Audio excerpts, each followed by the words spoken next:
Hello, আসসালামু আলাইকুম। আমি জান্নাত প্রামাণিক, আপনাদের সবাইকে স্বাগত। আমার আজকের ভিডিওতে দেখতে পাচ্ছেন যমুনা নদীতে চলে আসছি। অনেক দিন পর চরে আসছি ঘুরতে। অ্যাকচুয়ালি এখন তো আসলে চরে যাওয়া হচ্ছে না অনেক দিন ধরেই। জমিতে অনেক বেশি পানি ছিল, পানি কমে গেছে।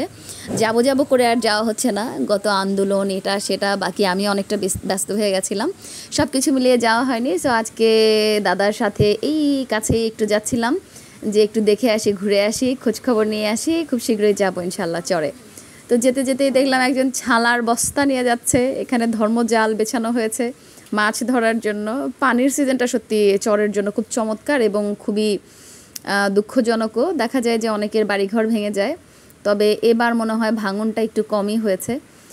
মাচা দেখছিলাম একটা লাউয়ের, ছোট্ট ছোট্ট লাউ হয়েছে। আমার কাছে কেন যেন কৃষি জিনিসপত্র মানে এই ক্ষেত খামার, ফলমূল, শাকসবজি এত ভালো লাগে। তো সেটা পার করে নদীতে আসলাম। নদীর ওই পারে এক দাদি ডাকছিল, যেদিকে আসো দেখা করে যাও, নৌকার মাঝির ওয়াইফ।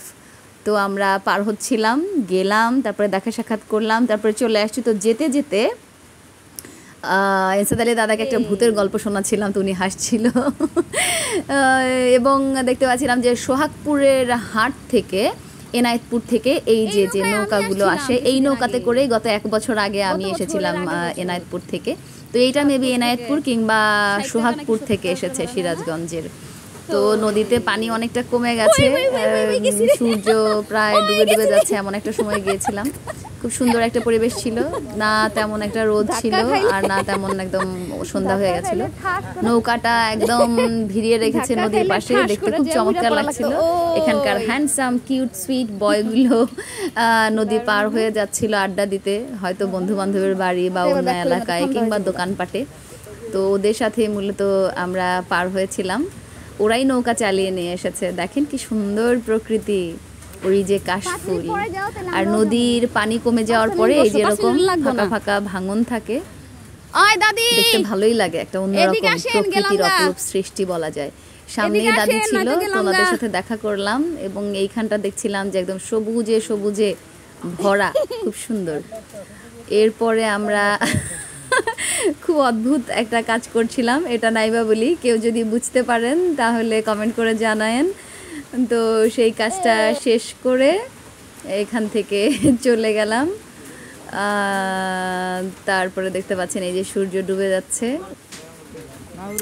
শান্ত একটা পরিবেশ, খুব চমৎকার। ওই যে ওরা আমাদের চর এলাকার হ্যান্ডসাম বয় নৌকা চালাচ্ছিল, তো আমরা পার হয়ে চলে আসলাম এখন। এবং আর কিছুদিন পর নদীতে প্রচুর পরিমাণে মাছ পাওয়া যাবে, এটা খুব চমৎকার। আমি জানি না, আমার মাছ ধরতে খুব ভালো লাগে, ছোটবেলায় মাছ ধরতাম বড়শি দিয়ে। ওকে, তো ফাইনালি চলে আসলাম। আসতে আসতে দেখলাম যে সোহাগপুর থেকে গরু কিনে নিয়ে আসছে অনেকে, সেই গরুগুলো দেখতে পারবেন সামনে। এই যে চলে আসছি, ওই যে গরু। তো ফাইনালি ওনারা গরু এখন টেনে টেনে নিয়ে যাবে বাড়িতে এবং যত্ন করে 1 বছর পর পালবে, মানে 1 বছর পর বিক্রি করবে। তো যারা কৃষি কাজ করে, এই ধরনের গবাদি পশু নিয়ে কাজ করে, তারা সত্যি, বিশেষ করে যারা চরে থাকে, অনেক বেশি ভুসি এটা সেটা কিনতে হয় না, তারা অনেক বেশি লাভবান হয়। অন্যথায় অনেক খরচ পড়ে যায়। এটাই খরচ কমাতে পারলে আসলে গরুর মাংসের দামও কমে যেত, কিন্তু খরচ এত বেশি।